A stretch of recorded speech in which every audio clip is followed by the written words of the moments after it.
I will be giving you a very brief sketch of the Richmond's history and our initial archaeological survey of the vessel. This will be followed by my project partner, Bill Waldrop, who will discuss the site specifics of our project. This presentation is not intended to provide a total overview of the CSS Richmond and our survey. That would take us far beyond our allotted time. However, should you have any questions concerning our previous work, please feel free to view a video on YouTube concerning our efforts or to email us at the sites listed on the last slide. Richmond was the sister ship of the CSS Virginia, one of the combatants of the Battle of Hampton Roads, which took place March 8th and March 9th, 1862. However, unlike the Virginia, Richmond was built from the keel up for the express purpose of defending Virginia's inland waterways. During her existence from July of 1862 through April 1865, she became the longest serving ironclad of the Southern Confederacy. The construction of the Richmond began in the Gosport Navy Yard after the fall of the yard to Southern forces in the spring of 1861. It was hoped that she would be completed in time to venture out with CSS Virginia. However, shortages of iron plate and a lack of availability of manpower resulted in the Richmond only being partially completed when Virginia began her contest with federal naval forces. Though construction continued during Virginia's existence, this effort was short-lived. With the recapture of the yard by Union forces in May of 1862, the Virginia was scuttled by her crew, and Richmond was towed to Richmond for completion. She would become the first of 3 ironclad steam rams in the James River Squadron defending the Confederate capital.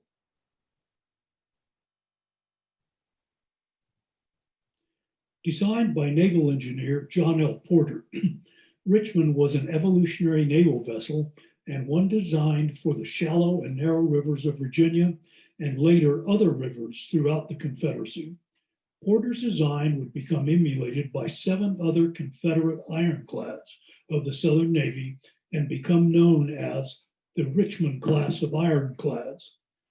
Undergoing the final phases of her construction in Richmond, she had her rolled armor plate applied, her engines installed, and her crew assembled.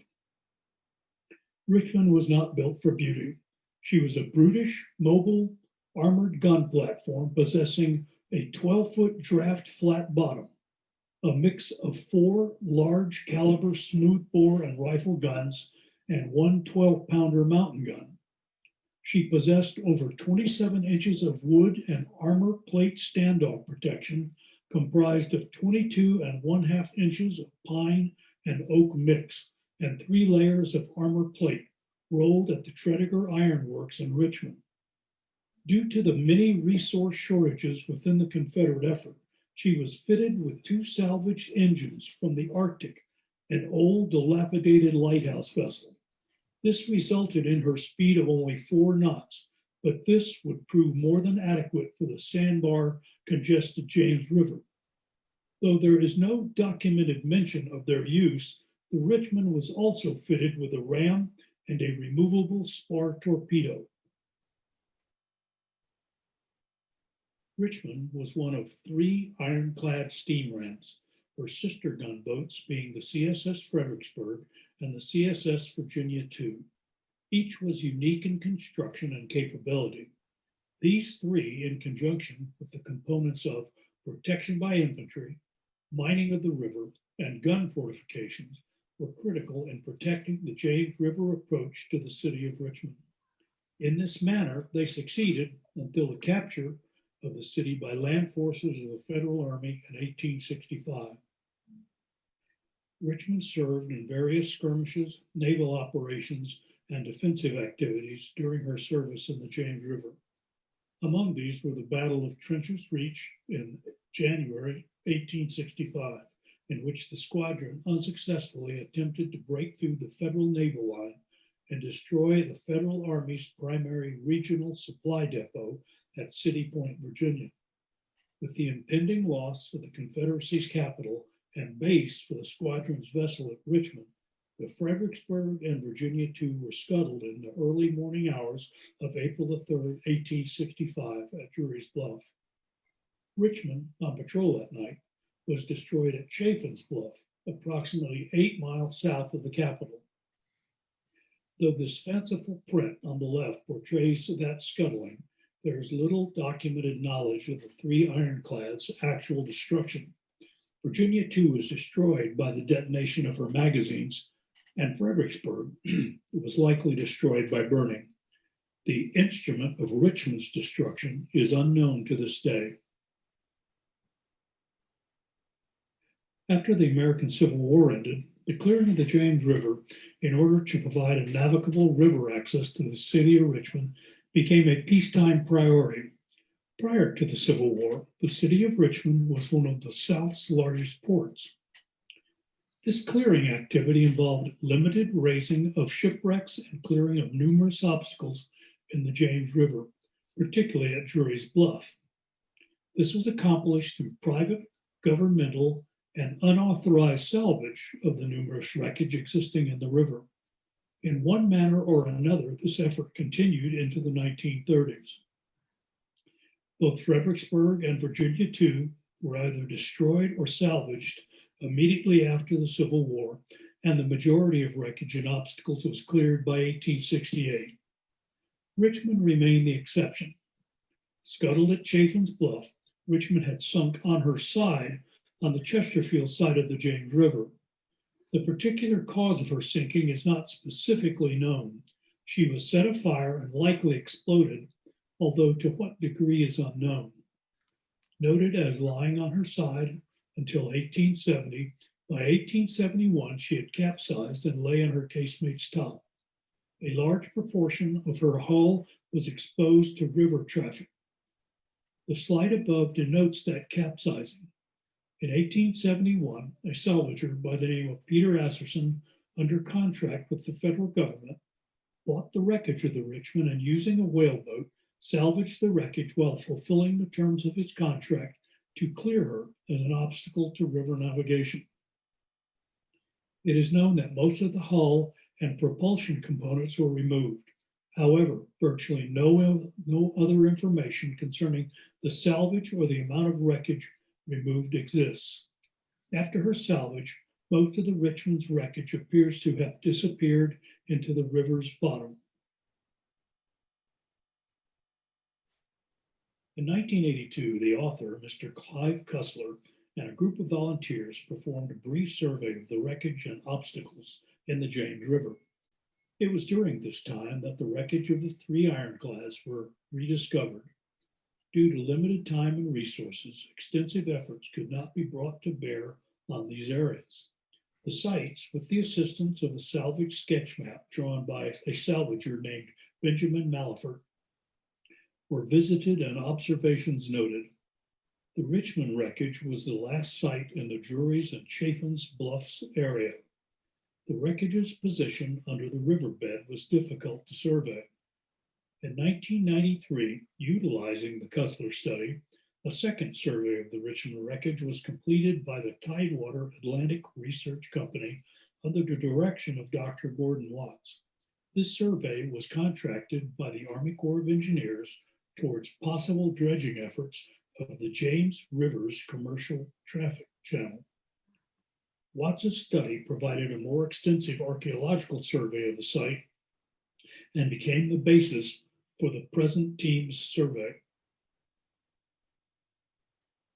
The CSS Richmond survey team is an unfunded group of volunteers, professional historians, and land and marine archaeologists, loosely established in 2010 to determine the status of the Drury's Bluff obstacles and in particular the wreckage of the CSS Richmond at Chaffin's Bluff. Its goal is to ensure that the wreckage of this and other adjacent river maritime historical sites are not forgotten nor neglected. This goal is being achieved through volunteer support, but also the generous cooperation with numerous federal, state, and county agencies, in addition to pro bono assistance from private entities. The period of 2010 through 2013 marked the project's infancy. As with many endeavors of this type, it was filled with mistakes, misconceptions, wasted effort, and frustration. However, it was also filled with substantive and quality research, equipment procurement, innovations, and most of all, interaction with varied governmental agencies. The Richmond wreckage and debris field was generally determined and lessons were learned, many of which were learned through the team's mistakes. 2013 through 2015 began the formalized exploration of the wreckage. The team was joined by a professional archaeologist and it formalized short-term and long-term goals. It was during this period that the first of several magnetometer and size scans were made of the Richmond site by the National Oceanic and Atmospheric Administration. The Richmond's wreckage lies in the James River at a depth of 36 to 40 feet, 8 miles south of the vessel's namesake, the city of Richmond.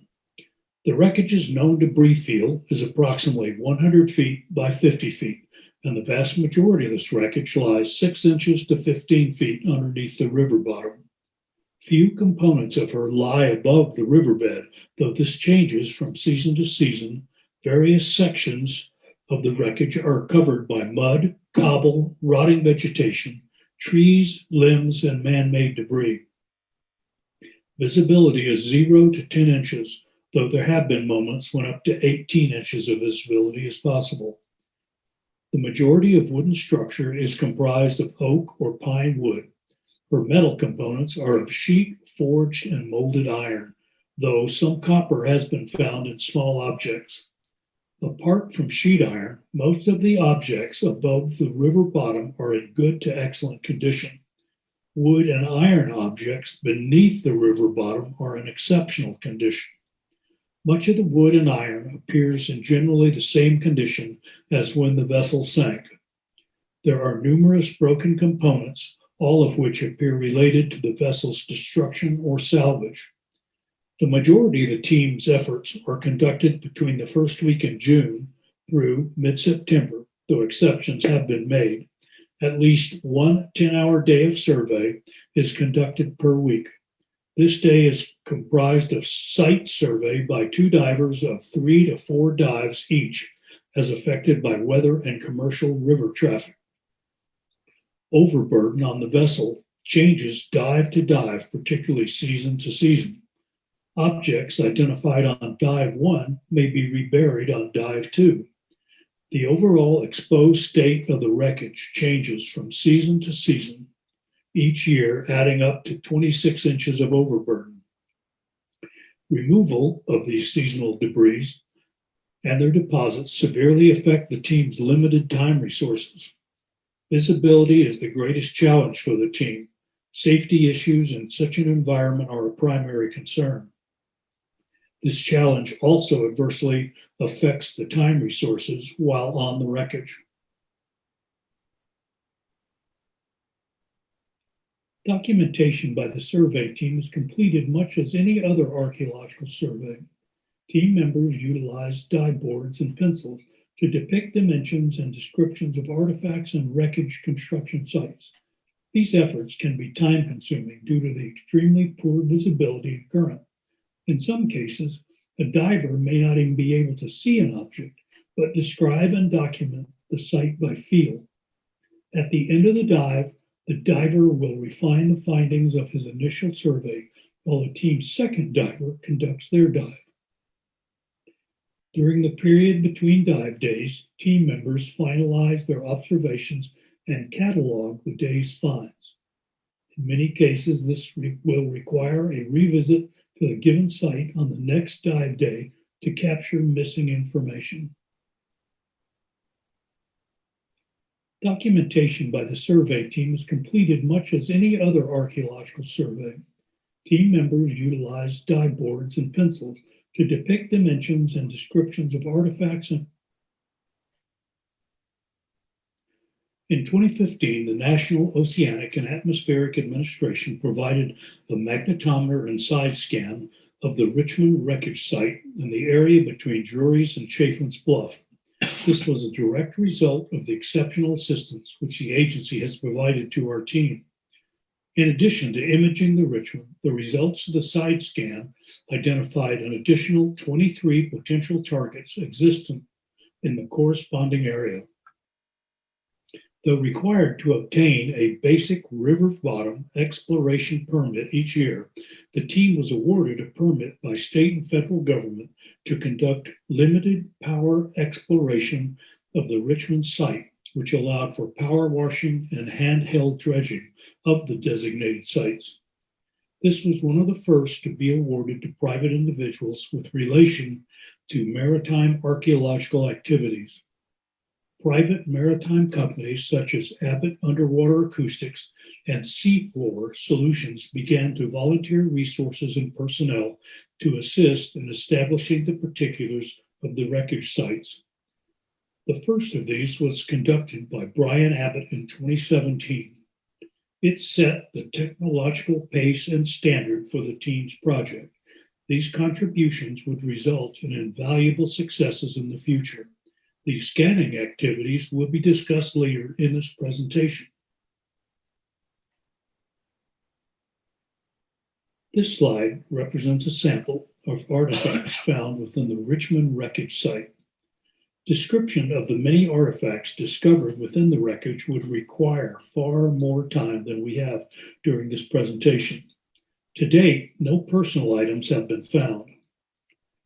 Most objects are related to the vessel itself, comprised of iron and wooden objects. Object size ranged between a small scrap of possible copper sheathing to extremely large wooden beams and planking.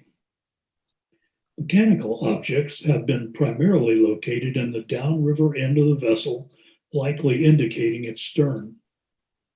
Armor plate, both in 1-inch and 2-inch thicknesses, can be found throughout the wreckage. Loose plate is likely due to salvage efforts. Substantive armor plate remains intact on the vessel's casemated shield, of which one 44-foot section is exposed. Probing has recently determined a previously undiscovered area of at least 70 feet of armor plate, which will be discussed later in this presentation. It must be emphasized that all objects were examined and replaced within the restrictions of our permit and the ethics of maritime archaeology. All of these objects were replaced exactly in the same positions and environment in which they were found. No items related to the Richmond have been permanently removed. This slide denotes survey exploration areas on the Richmond wreckage from 2010 to the present. This outline shown in the slide above denotes the Richmond class of ironclads as designed by John Porter. There are no existing blueprints, first-hand sketches, or photographs of the Richmond. In addition, there is no documentation of the Asserson salvage of the Richmond in the early 1870s. Thereby, the team has relied on determining the Richmond's position in the riverbed and water column based on the class drawings and modern-day engineering models. Thus far, these efforts, verified by site exploration, have proven exceptionally accurate. Areas in red reflect those areas surveyed. All exploration has been carried out along the surface of the river bottom relating to exposed wreckage. The blue area represents the gap, an area in which the casemate appears to have been broken, either during the vessel's scuttling or salvage. Numerous artifacts have been documented in this area. The 2020 season ended with the discovery of an area of extensive wreckage, previously unknown, 40 feet downriver from the established, determined boundaries of the wreckage. This find, as with other structural discoveries, will be discussed by my project partner, Bill Waldrop. Hello, everyone. My name is Bill Waldrop, and I am the other half of this team. Since Mike has provided you with an excellent overall introduction to our project, I will focus on more detailed information about the ship itself. You will learn about her construction, her present condition, some of our greatest discoveries, and even view underwater video of areas not seen by the human eye since the night of April 2nd, 1865. Having said that, let's begin with this drawing of her interior and layout. The casemate refers to her armored shield above the waterline that protects the men at her cannons. The gun deck is her main deck above the waterline, and much of it is within the casemate. The berth deck is below that, with the hold deck being the bottom of the ship.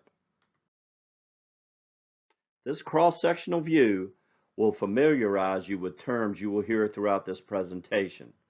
The knuckle is a heavily constructed edge protecting the hull from ramming by enemy vessels as well as cannon fire. The smoke pipe base connects the boilers to the smoke pipe and is a prominent feature on the wreck site.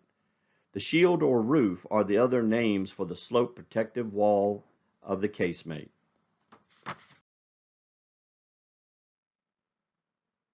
This image shows you the approximate area, lined in red, where we have done most of our exploration since 2012.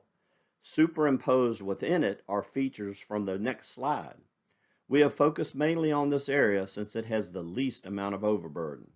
The rest of the wreck is covered with mud and all the debris that floats downriver from Richmond and hangs up on her. In this drawing can be seen the partially exposed framing timbers, smokestack base, hatchway, and the upturned edge of the exposed casemate. At first, we would believe that we were on the underside of the gun deck. An accurate cross-sectional drawing done of beam plus one in relation to the position and slope of the casemate and its edge would cause us to doubt that theory. The timber size of beam plus one confirmed our suspicions. It was much too small to support a 15,000-pound Brooke cannon. This drawing shows the position of those features. Beam plus one was only 7 1/4 inches or 18.3 centimeters thick and 9 1/4 inches or 23.4 centimeters wide. Clearly too light for a gun deck. Winter and spring floods had fortunately eroded away a lot of overburden covering the casemate edge in 2018. We began that season by excavating down at the end of beam plus one, hoping to find the gun deck. I have to tell you that it was a thrill to find it right where the original drawing showed it should be. Note that the brown line represents the river bottom and the dashed red and brown lines represent the area where we removed the overburden. The long buried timbers were in excellent condition, and we found that the gun deck beam had deck planking fastened on the underside, with its end resting on the waterway. The hull frames and planking had been torn off, leaving only the whale fastened to the casemate. Most interesting of all was a solid iron cylindrical object passing through a huge timber. We both wondered what the purpose was for this feature. In this plan view, you can see these timbers from above, along with the mysterious iron object. It leans a little towards the gun deck beam and is actually crushed somewhat into its side. There was some clearance around it as though it was meant to rotate. This iron object has a raised casting on top of it about a 1/2 inch high, or 1.27 centimeters, and is 3.5 inches by 3.5 inches, or 8.89 centimeters square. So the question was, what on a gun deck would need to rotate? The discovery of this 1864 drawing showing a Brooke cannon and carriage on the Confederate Ironclad CSS Texas may provide the answer. Take a close look at the timber under the gun deck. The iron object appears to have been a pintle through a supporting beam for the cannon carriage to rotate around. It even has a raised area in the middle, as does the object that we found. In this photograph can be seen a full-scale mock-up of these features. My right hand is on the gun deck beam, which is 11 inches by 14 inches. My left hand is on the timber that the iron object passes through, which is an immense 10 inches thick by 20 inches wide. The iron object is 8.5 inches in diameter. Our season ended at this point, and all winter long, we wondered if we had been right above a Brooke cannon. The intact decking prevented us from even probing down to find out. By spring, we thought of another, less intrusive way to confirm our suspicions. All we needed was for nature to cooperate. To our great relief, we found that the casemate edge was even more exposed in 2019 than it had been previously. Actually, in this same vicinity, it had undercut the casemate armor plating. We decided to dredge under the casemate with extensions on the intake of the dredge. We began right in line with the iron object and proceeded to open up a hole about 30 inches wide, or 76 centimeters, and around 12 to 16 inches deep, or 30.5 centimeters to 40.5 centimeters.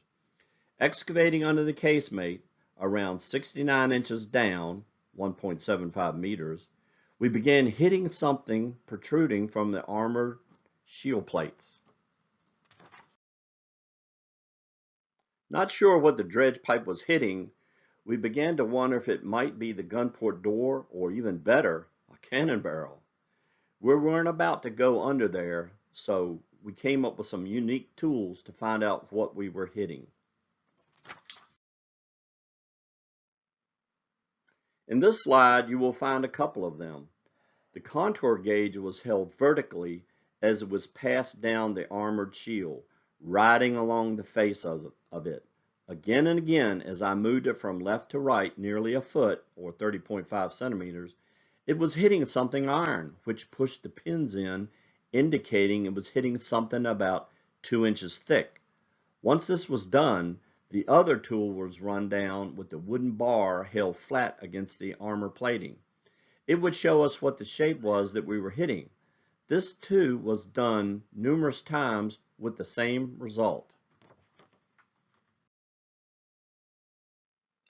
The pushed-in nails fit perfectly against an 11-inch diameter disc. I wondered what object that diameter would fit against. It was too small for a gunport door. Could it be a cannon barrel protruding through a gunport? I took the cardboard that I cut the disc out of to Tredegar Ironworks in Richmond, where they have a Brook cannon on display. As you can see in the other image, it was a perfect fit.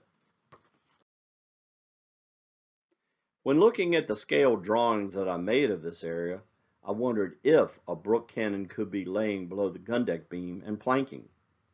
As this drawing shows, it could be possible. So the challenge was, how do we prove it? Mike and I both knew that a picture was worth 1,000 words, so we each came up with our own devices to do so. Note the area in the drawing that shows the sand. It became our enemy, but also gave us a clue. These are the methods we used to shoot video down in the hole. Mike mounted his GoPro camera and a light to a PVC pipe, and I mounted my Sea Life underwater camera and light to a plank with wheels on it, so it would ride smoothly down the armor plate at a set distance from it. We found it odd that we would no sooner dredge out from under the object, and by the time we ran the camera down, the bottom of the hole had filled with sand. This happened repeatedly. As the hole was through mud and clay, we began to wonder if we were in fact at a gunport, and the sand that filled the ship after sinking was now pouring out the open gunport. Even so, Mike finally got some excellent video of what we were hitting. In the next slide, you may need to tap the mouse or keyboard to sync the narration with the video.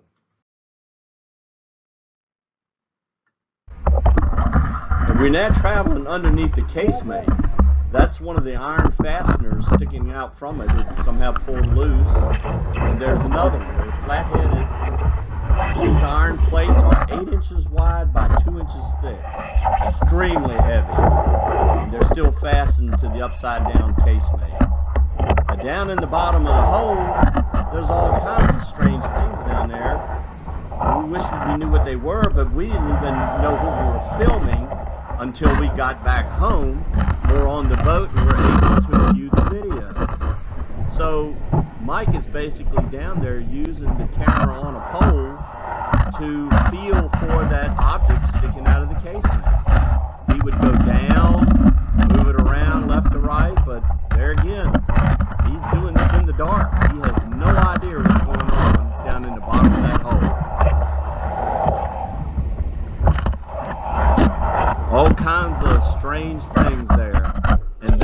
this? What in the world is that? I can't tell you how excited we were when we looked at this video, because that, to me, looked like a gun, a cannon sticking out. Straight out from the casement. So Mike knows there's something there, and he's panning back and forth, and there seems to be an edge at the top. But what in the world could it be? This is a still shot of what was seen down in the hole. It sure does look like the barrel of a cannon sticking out, doesn't it? A couple of problems though. For one, the camera is very close to it, making it look larger than it is. Another is the angle. It seems to be coming squarely out the inclined face of the casemate. If this was so, the opposite end of the cannon would be sticking up above the bottom, and the gun deck, beams, gun port opening, and casemate wall would be destroyed. So what could it be? For now, we think it is the pivot point enabling the gun port door to be rotated up and down, as seen in this photograph. The 2019 season ended with us not knowing exactly what we were hitting, but it had been successful in other ways.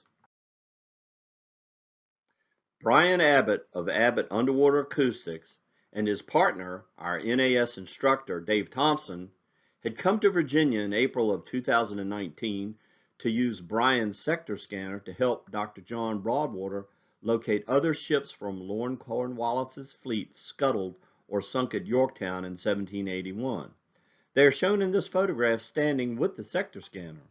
Brian is to the left, John's in the middle, and Dave, ever the instructor, is to the right, explaining how it works. While in the area, Brian kindly volunteered to scan the CSS Richmond for us with his equipment. This would be the first time a sector scanner was used on this wreck, and the results were truly amazing. For us, it was the first time we had actually seen the wreck site in its entirety. In this scan, you can see the smokestack base, the exposed edge of the casemate, and also an area we call the gap. However, what you can't see is the outline of the remaining hull. Too much of it is hidden by debris or buried. Our 2019 season now over, we decided over the winter to delineate the remaining hull perimeter and try a method we learned from sonar experts like Brian Abbott and Josh Daniel. In the upper drawing can be seen pipes set around the perimeter of the hull. We plan to probe around the perimeter and drive in PVC pipes precisely placed at 10-foot intervals.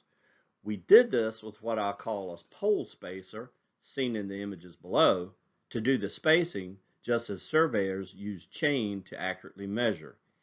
Each end can be used for the probe or pipe to go through just by sliding a cover over. In this sectional view can be seen the poles driven in at the edge of the existing hull structure. They are driven in deep enough to keep the current from pushing them over. Shown here are galvanized pipes cut 2 foot long, or 61 centimeters, with a wiffle ball fastened on top. The assembly is then coated with duct seal, which is really sticky. Then sandblasting media is applied right away because duct sealer dries quickly. We were told by our sonar experts these would make excellent sonar reflectors. Once put in place around the perimeter, the side scan sonar or sector scanner beams would, in their words, light up the poles as it reflected back off them, thus showing us the perimeter of the wreck. As an added bonus, their software would enable them to measure accurately from the poles to any point of interest on the wreck. We also could use them as control points for the trilateration of the wreck as we expand the site plan. Here can be seen the sonar target set in place. The beauty of this system is that the PVC pipes remain on site. You run a line from pole to pole, which aids in navigating around the wreck, and you need not install the sonar targets until you are ready to scan. Once scanning is done, you take the sonar targets back and you push the remaining PVC pipes down closer to the bottom to prevent them from being carried away during floods. All of these options are necessary on this site. While I mainly focused on installing these pipes, Mike concentrated on exploring the area we call the Gap. Something very destructive occurred here, whether by an explosion when she was scuttled in 1865 or by salvage in 1871. We don't know for certain at this point. When you go along the exposed edge of the casemate, it suddenly ends at this area. It was though the solid 27-inch or 68.6 centimeter thick wood and iron casemate wall was ripped out for as far down as he could dig. In this image can be seen where this area is, as well as a sketch of some of the exposed artifact in what seems to be a target-rich environment. Two of these artifacts were really interesting. One object appears to be a cast iron piece that could have been the very extreme point of the knuckle. Another one seems to be a rack that would have held the rammer, sponge, or worm for the cannon crew to use on the cannons. This side scan image was taken by Josh Daniel of Seafloor Solutions LLC near the end of the 2020 season. Now we were able to see the results from a summer of probing, driving in pipes, and fabricating the sonar targets. It worked. In this image, you can see the yellow dots, which are the sonar targets themselves, the slight shadow they cast, and their position in relation to other features on the wreck, all of which can be accurately measured with his software or by scaling, knowing that the poles are set at the aforementioned distance. Note that the pipes are numbered. The H stands for Henrico County, which is to the north. The C stands for Chesterfield County, which is to the south. 0H to 0C is the axis of beam plus 1, with A being the center of that beam at its pillar plate, and B is the broken off end of beam plus 1. All pipes upriver of beam plus 1 have a plus symbol, and all those going downriver a minus symbol. In this slide, I drew a dashed line from pipe to pipe, which shows the results of my efforts. I was only able to drive in 10 pipes on the Henrico side and 6 on the Chesterfield side. Next season, I will be reprobing and correcting those pipes which are obviously in error. Due to river debris and submerged limbs, etc., it is easy to get off, especially when the hull is deeply buried. Even so, we could begin to see the outline of the wreck in relation to the channel and other features. While examining the side scan images, I noticed something further downriver that appeared to be a continuation of the casemate edge and was throwing the same kind of shadow. Scaling it using my poles, it was about 40 feet or 12.2 meters downriver from pole number -5H. Even though we were down to our last dive of the season and it was time to bring all lines and equipment back up, Mike and I decided we needed to take a look. It was literally on my last dive with only 900 psi left in my tank that I found the time to run down there and give it a look. What I found astounded me. This picture is a close representation of what I encountered. Once I was at the measured distance downriver from the pole, I moved towards the Chesterfield side as I was in the channel. I first came upon what turned out to be a tree trunk, and when I reached over it to feel what was on the other side, I felt iron armor plates lying flat side by side, and their ends were not only cut at an angle, but beveled as well. I believe that due to the distance downriver, I must be at the armored flat deck aft of the casemate. There were iron pins sticking up, indicating that they were attached to wooden timbers, as they would be. As excited as I was and wanting to explore further, a glance at my pressure gauge revealed that I was down to 500 psi. With no time to lose, I regretfully headed up the line to the boat. We return just to take a video of this new area. Once again, you may need to tap the space bar or mouse to sync the narration to the video.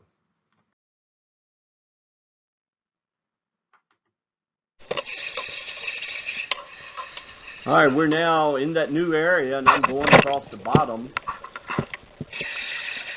fanning at the sea. Now you can see where our line down to this area is tied in right there to that piece of armor plating, temporarily.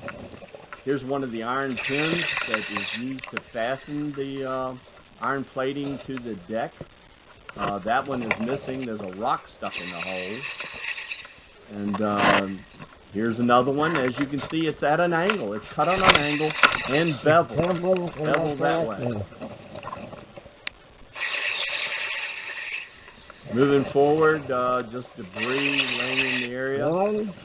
But I decided to count the plates.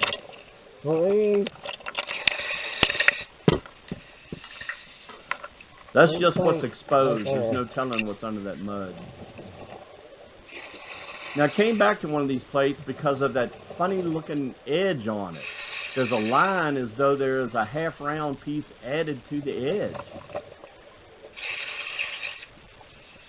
Moving around a little bit, I'm running out of time here.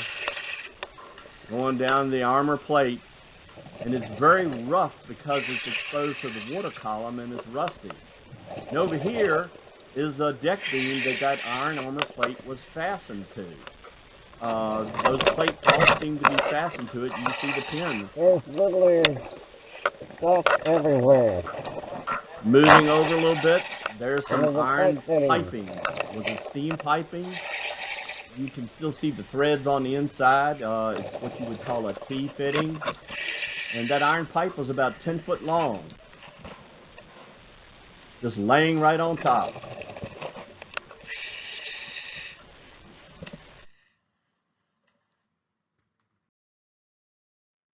For more information on the CSS Richmond and the survey work accomplished by our team, please go to youtube.com and search under CSS Richmond to find our video.